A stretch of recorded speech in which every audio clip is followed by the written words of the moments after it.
नमस्कार दोस्तों, कहानियाँ जीवन की में आप सबका स्वागत है। मेरा नाम सुरभि है। मेरी शादी को अभी सिर्फ 2 ही साल हुए थे। मैं अपने पति आरव के साथ कानपुर में रहती थी। मेरी ज़िंदगी बहुत खुशहाल थी क्योंकि आरव मेरा बहुत ख्याल रखते थे। लेकिन मेरी सास कमला देवी और मेरी ननद रचना शुरू से मुझे पसंद नहीं करती थी। जब उन्हें पता चला कि मैं माँ बनने वाली हूँ तो घर में खुशियाँ तो मनाई गई, लेकिन जैसे मेरी डिलीवरी का समय पास आने लगा उनकी बातों का अंदाज बदलने लगा। मैं 8 महीने की प्रेग्नेंट थी और डॉक्टर ने मुझे ज़्यादा आराम करने की सलाह दी थी। उसी समय मेरी नंद रचना बार बार मायके आने लगी। वे आती सासू माँ के साथ कमरे में घंटे बातें करती और जैसे ही मैं वहाँ पहुँचती तो दोनों चुप हो जाती। एक दिन मैं पानी लेने रसोई में गई तो मैंने दोनों की बातें सुन ली। रचना कह रही थी, मम्मी अगर भाभी यहीं रही तो अस्पताल का खर्चा, दवाइयाँ, बच्चों के कपड़े और रिश्तेदारों की दवा सब हमें ही करनी पड़ेगी। इन्हें मायके भेज दो, ये सब खर्च भी वहाँ ये सब खर्च भी होगा और वापसी में अच्छा सामान भी मिलेगा। सासू माँ बोली, मैं भी यही चाहती हूँ, लेकिन फिर भी आसानी से नहीं मानेगी। ये सुनकर मेरी आंखों में आंसू आ गए। मुझे यकीन नहीं हो रहा था मेरा बच्चा उनके लिए सिर्फ खर्चा का हिसाब था। रात को मैंने अपने पति आरव को सब बताया, लेकिन उन्होंने कहा, सुरभि तुम बेवजह सोच रही हो, मम्मी ऐसा कभी नहीं कर सकती। मुझे समझ आया कि मुझे खुद ही कुछ करना होगा। अगले दिन मेरी माँ का फ़ोन आया। उन्होंने मेरी आवाज़ सुनते ही पूछ लिया कि मैं इतनी परेशान क्यों। मैं खुद को रोक नहीं पाई और सारी बात बता दी। माँ कुछ देर शांत रही, फिर बोली, बेटा अब देखना तेरी माँ क्या करती है। 2 दिन बाद मेरी सास के पास मेरी माँ का फ़ोन गया।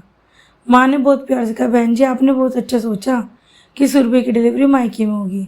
हमने भी तैयारी शुरू कर दी। हमारी परंपरा है कि लड़की के ससुर वालों को गोद भराई में सोने के चैन, बच्चे के लिए चांदी के गहने, बहू के लिए महंगे कपड़े और 100 लोगों के खाने का इंतजाम करना पड़ता है। इतना सुनते सासू माँ के चेहरे का रंग उड़ गया। उन्होंने घबरा कर कहा, इतना सब? माँ ने जवाब दिया, अरे ये तो हमारी परंपरा है, इज्जत का सवाल है। फ़ोन काटते सासू माँ के और रचना के होश उड़ गए। उसी समय सासू माँ मेरे कमरे में आई और बोली, बहू हमने फैसले है क्या कि तुम्हारी डिलीवरी यहीं होगी। आखिर हमारा पहला पोता या पोती है। मैं समझ गई कि अचानक ये प्यार क्यों मर रहा है, लेकिन मैं चुप रही। धीरे धीरे उनका व्यवहार बदलने लगा। सासू माँ मेरा ख्याल रखने लगी और रचना भी मीठे बोलने लगी, लेकिन मुझे उनकी सेहत पता थी, इसलिए मैं सिर्फ अपना ध्यान रख रही थी। 9वां महीना शुरू ही हुआ था कि रात मुझे अचानक बहुत तेज दर्द होने लगा। आरा मुझे तुरंत अस्पताल लेकर पहुँचे। डॉक्टर ने जांच के बाद कहा कि बच्चे के हालात ठीक नहीं है और तुरंत ऑपरेशन करना होगा। आरा बहुत घबरा गया क्योंकि उनके बिजनेस में हाल में बड़ा नुकसान हुआ था। उनके पास इतने पैसे नहीं थे। तभी मैंने देखा कि मेरी सास कमला देवी अपने हाथों की सोने की चूड़ी उतार कर आरव को दे रही थी।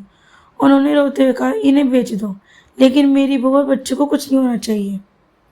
मेरी नंद रचना भी रोने लगी और बोली, भाभी मुझे माफ़ कर दो, मैं लालच में अंधी हो गई थी। कुछ घंटों बाद मैंने एक प्यारी सी बेटी को जन्म दिया। जब मुझे होश आया तो मैंने देखा कि सासू माँ मेरी बेटी को गोद में लेकर रो रही थी।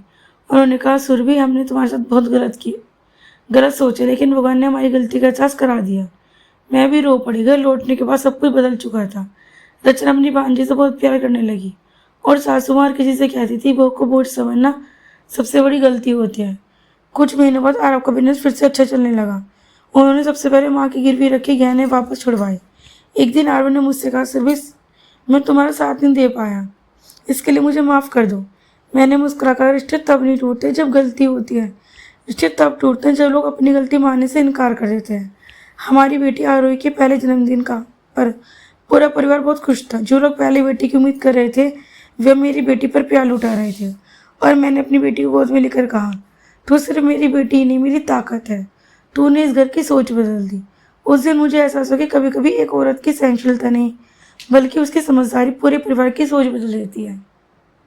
दोस्तों आपकी क्या राय है, कमेंट बॉक्स में ज़रूर बताइएगा। और दोस्तों अगर आपको ये कहानी अच्छी लगी हो तो प्लीज़ इस वीडियो को हाइप, लाइक और शेयर कीजिएगा। ऐसी और अच्छी कहानी सुनने के लिए हमारे चैनल को सब्सक्राइब कीजिएगा। कल फिर मिलते हैं एक नई कहानी के साथ। राधे राधे दोस्तों।